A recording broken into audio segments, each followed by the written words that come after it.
Olá, pessoas. Nesse vídeo, nós vamos falar sobre as orações subordinadas adverbiais temporais. Tá? Só para fazer um rápido, é, uma rápida relembrança aí, revisão de como chegamos aqui. Olha, vamos lá para o período. Período simples, aquele que tem um único verbo ou locução verbal, né, também chamado de oração absoluta. Período composto, aquele que tem mais de um verbo ou mais de uma locução verbal. Tá? O período composto ele pode ser composto por coordenação ou composto por subordinação. No período composto por coordenação, você tem as orações coordenadas assindéticas e as orações coordenadas sindéticas.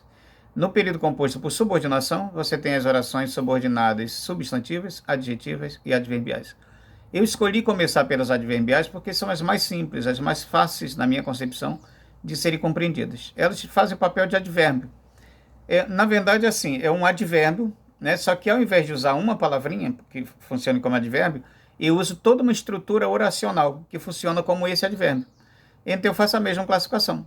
Por exemplo, os nomes são os nomes dados às conjunções. Então, as conjunções temporais, né? Conjunções subordinativas temporais, conjunções subordinativas causais, comparativas. Então, os nomes das orações subordinadas adverbiais, né, são de acordo com essas conjunções subordinativas. Outro detalhe, não adianta guardar listinha. Ah, vou decorar uma listinha dessas palavrinhas aqui, que sempre vão funcionar como conjunções temporais. Não existe isso, gente. Nenhuma análise morfológica pode ser feita fora de uma frase. Então, uma palavra vai ser substantivo, adjetivo ou conjunção temporal ou advérbio ou verbo, dependendo do contexto em que ele está. Tá? Você não pode, vou decorar todos os substantivos da língua, impossível. Vou decorar os adjetivos, os verbos, os advérbios. Não funciona desse jeito. Tudo depende da frase onde essa palavrinha está. A palavra solta, a palavra em estado de dicionário, é o que a gente chama de vocábulo. A palavra em estado, né, dentro de um contexto, é o que a gente chama de palavra propriamente dita. Então, por exemplo, não é um advérbio a princípio é um advérbio de negação. Mas se a frase for dura coisa é ouvir um não, esse não aí virou substantivo, porque o artigo um, né, qualquer artigo, ele transforma a palavra seguinte, qualquer que seja ela, em substantivo. Amanhecer é um verbo. Mas se a frase for adorei ou amanhecer de Tamoios, então esse amanhecer aí não é mais verbo. Esse amanhecer aí virou substantivo. Por quê? Porque o adjetivo, o artigo ou colocado antes dele, o transformou em substantivo, ou amanhecer. Tá? Então, a mesma coisa com as conjunções. É você pegar um logo, né? Logo, não, a conjunção logo é uma conjunção subordinativa temporal, ok. Mas também pode ser uma conjunção coordenada conclusiva. Porque se eu tenho penso, logo existo. Esse logo aí é de conclusão. Não tem nada a ver com período composto por subordinação. Esse período é composto por coordenação e a oração logo existo é coordenada sindética aditiva, né? E a penso é oração coordenada assindética. Agora, se eu digo logo que cheguei, ela saiu, aí é conjunção subordinativa temporal. Por quê? Porque responde a pergunta quando. Me traz a ideia de tempo. Logo que cheguei, ela saiu. A oração principal, ela saiu. Essa é a informação principal do período, ela saiu. Agora, quando que ela saiu? Logo que cheguei. Ou seja, eu trago aí a ideia de tempo. Como é que eu sei o que vai ser a subordinada e o que vai ser a principal? A subordinada vai ser sempre aquela onde está a conjunção. Tá? Então, a oração onde estiver a conjunção, ela vai ser a subordinada sempre. Aquela que não começa com a conjunção, que não tem a conjunção, aquela é a principal. Não importa, não tem essa coisa, não. Primeiro tem que ser a principal, segundo tem que ser a subordinada. De jeito nenhum. Tanto faz estar no início, estar no final. O importante é você reconhecer no período qual é a ideia principal que esse período traz e qual é a ideia secundária. A ideia secundária, né, o complemento da informação principal, vai ser a oração subordinada. Nesse caso aqui, adverbial. Tá? Então, as principais conjunções subordinativas temporais, né, e locuções conjuntivas. Desde que, assim que, logo que, sempre que, enquanto, quando, depois que, mal, esse mal aí com L. Por exemplo, mal cheguei, ela saiu, né? Quando que ela saiu? Mal cheguei, ou seja, logo que cheguei, no momento em que cheguei.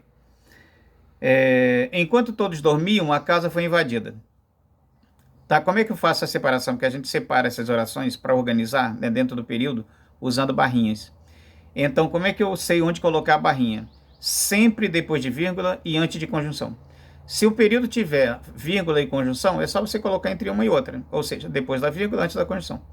Mas se o período tiver, só tem vírgula, você vai separar depois da vírgula. Só tem conjunção, vai separar antes da conjunção. Beleza? Mal chegamos, ela saiu. Ela saiu quando? Logo que chegamos, mal chegamos. Tá? Então, essa é a ideia de tempo. Tá? Logo que comprei o livro, comecei a ler. Comecei a ler a oração principal. Comecei a ler quando? Logo que comprei. Tá? Assim que comprei. Tão logo comprei. Então, conjunções subordinativas adverbiais temporais são aquelas que respondem à ideia de tempo, que respondem à pergunta quando, né, que me traz a ideia de tempo em relação à oração principal. Causais. As conjunções causais, as orações subordinativas adverbiais causais, como o próprio nome sugere, elas me trazem a ideia de causa. Não confunda causa com explicação. Tá? É muito comum se confundir a oração subordinada adverbial causal com a oração coordenada sindética explicativa. Tá? Por quê? Justamente pelo porquê. Porque, assim, vamos dizer que uma frase do tipo não vá por aquela rua porque é perigoso. Nesta oração, nesse período, você não tem ideia de causa. Olha, não vá por aquela rua porque é perigoso. Não tem causa aí. O que eu tenho aí é uma explicação. Ou seja, por que a pessoa não deve ir por aquela rua? Aí vem a explicação, ou a justificativa, porque é perigoso.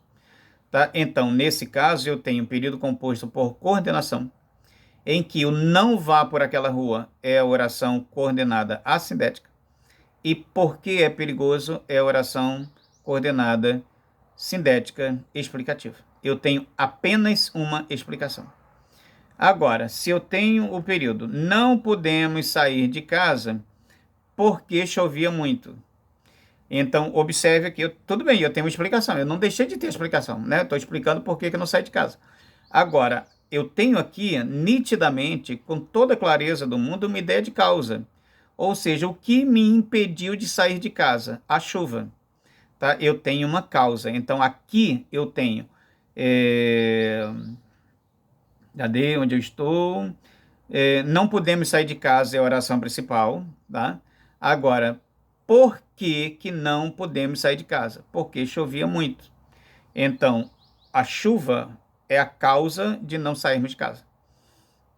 Não é apenas uma explicação. Tá? Evite dirigir embriagado porque é perigoso. Eu não tenho aqui causa. Eu tenho aqui apenas uma explicação e uma justificativa. Ou seja, não beba, não dirija embriagado porque é perigoso. Note que nas orações, né, no período composto por coordenação, quando eu tenho uma oração coordenada sindética e explicativa, quase sempre, com muita frequência, eu tenho na oração coordenada assindética um verbo no imperativo, seja positivo ou negativo. Por exemplo, não vá por aquela rua, no imperativo negativo. Evite dirigir embriagado, o imperativo afirmativo. Aí vem a explicação, a justificativa. Por que eu devo evitar dirigir embriagado? Aí vem a explicação. Porque é perigoso. Então, tem causa? Não. Não existe uma relação de causa entre essas duas orações. Agora, se a frase for sofreu um acidente porque estava dirigindo embriagado. Agora eu tenho uma causa. Ou seja, qual foi a causa do acidente? A embriaguez do condutor. Tá? Também é uma explicação? Sim, eu estou explicando aquele acidente. Olha, eu vou explicar por que aquele acidente aconteceu. Eu estou explicando de qualquer forma. Mas eu tenho no período a ideia muito clara da causa, o acidente, o que gerou o acidente, o fato do condutor estar embriagado. Tá? Agora, quando eu alertei, evite dirigir embriagado porque é perigoso, eu não tenho aqui ainda uma relação de causa. Eu tenho aqui uma relação de explicação, de justificativa. Essa é a diferença. ok? As principais conjunções subordinativas causais, né? Porque, esse porque é junto e sem acento, visto que, uma vez que, como, esse como não pode ser confundido com o comparativo, né? Porque não tem comparação. É um como que pode ser substituído por porquê. Exemplo. Como ninguém havia chegado, fomos embora.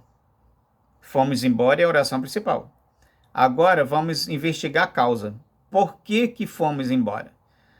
Porque ninguém havia chegado. Ou seja, então esse como ali, eu posso tranquilamente substituir por porquê. Né? Como ninguém havia chegado, fomos embora. Porque ninguém havia chegado, fomos embora. Ou seja, fomos embora porque ninguém havia chegado. Então eu não posso pensar, confundir que esse como aí é comparativo. Não tem nenhuma comparação aí. Agora, se eu decorar uma listinha e botar lá o como um comparativo sempre, aí eu vou chegar aqui e vou dizer que aqui existe uma oração comparativa. Não, não existe. Esse como não me traz ideia de comparação. O como também pode ser conformativo, mas não caberia aqui, porque o conformativo é quando eu substituo por segundo ou conforme. Exemplo, tudo saiu como combinado, ou seja, conforme combinado, segundo foi combinado. E não é o caso aqui. Aqui o como nitidamente é uma explicação. Ou seja, como ninguém chegou, fomos embora. Ou seja, fomos embora porque ninguém chegou. Tá? Então, nada de decorar a listinha. É preciso compreender o mecanismo da estrutura do período. Não podemos sair de casa. Ah, sim, essa aqui eu já falei. Ok. Vamos então para as comparativas, né? As comparativas, claro, a ideia de comparação. Então, as orações subordinadas adverbiais comparativas, elas comparam coisas. As principais conjunções, como, né, tal como, assim como, tal qual, ou que, combinado com as palavras mais ou menos, né? Come mais que o outro, comeu menos que o outro, nessas combinações. Então, vamos aos exemplos. Olha, nevou no sul do Brasil como na Europa. Amou daquela vez como se fosse a última. É um fragmento de uma canção linda do Chico Buarque, chamada Construção. Então, vamos lá. Agora, tem um detalhe muito importante nas subordinadas comparativas. Porque eu já disse em outro vídeo, ou em alguma aula presencial, eu já disse que a oração é um enunciado que se organiza em torno de um verbo. Ou seja, então cada oração tem que ter o seu verbo, ou a sua locução verbal. E aí você perguntaria aqui, tá, no segundo exemplo, o verbo está ali, né, o fosse, o verbo ir. Então, ele amou daquela vez como se fosse a última. O verbo ser, desculpa. Amou daquela vez como se fosse a última. Ok, beleza. O verbo está ali. Então, a primeira oração, que é a principal, eu tenho o verbo amar, né? Amou daquela vez. E a segunda oração, eu tenho o fosse. Então, cada uma oração tem o seu verbo resolvido. No primeiro exemplo, não. No primeiro exemplo, nevou no sul do país. Eu tenho ali o verbo nevar. Mas eu não tenho o verbo presente escrito ali na segunda oração, no como na Europa. Como isso é possível? Porque quando eu tenho, né, principalmente nas orações subordinadas adverbiais comparativas, eu tenho um verbo subentendido na oração subordinada. Então, olha, porque se o verbo não ficar subentendido, eu vou repeti-lo. Então a oração ficaria: nevou no sul do país como nevou na Europa. Então, para evitar a repetição do verbo, a gente deixa ele elíptico, ou seja, ele fica ausente na escrita. Mas a gente sabe que ele está ali, né? Ele vem subentendido, né? Ela é tão bonita quanto a irmã. Ela é tão bonita. Você tem ali o verbo ser, né? O é. Ela é. Beleza. Agora, na segunda oração, como a irmã. Aí não tem oração, não tem verbo aí. E aí, como ela é tão bonita quanto a irmã, no quanto a irmã não tem verbo. Não tem escrito, mas está subentendido, né? Ou seja, ela é tão bonita quanto a irmã é. E ela é tão inteligente quanto a irmã é. Então o verbo, só que aí a gente omite o verbo e fica ela é tão bonita quanto a irmã. Então, de qualquer forma, eu tenho aí eu tenho um verbo, só que está elíptico, eu tenho um verbo que está subentendido. Tá? Então, muito cuidado com isso para você não pensar, não, então isso aqui é um período simples. nevou no sul do Brasil como na Europa, eu só tenho aqui o verbo nevar, e entre esse período é simples. Não, de jeito nenhum, tá? Porque no como na Europa está subentendido o mesmo verbo nevar. Nevou no sul do Brasil como nevou na Europa, tá? Só que aí fica mais bonitinho a gente dizer nevou no sul do Brasil como na Europa. Pronto, mas eu tenho ali de qualquer forma um período composto, uma oração principal e uma oração subordinada, adverbial comparativa, tá? Porque o verbo está subentendido, mas está claro que eu estou fazendo uma comparação. Beleza, pessoal? Então é isso, tá nesse videozinho. No próximo videozinho trataremos de mais 3 orações subordinadas adverbiais, tá? Então no blog vai ter uns exercícios para a gente treinar bem isso aí. E aí depois no último vídeo eu misturo os 9 tipos, tá? Mas vamos aos poucos para facilitar a compreensão. Um abraço para todas e todos.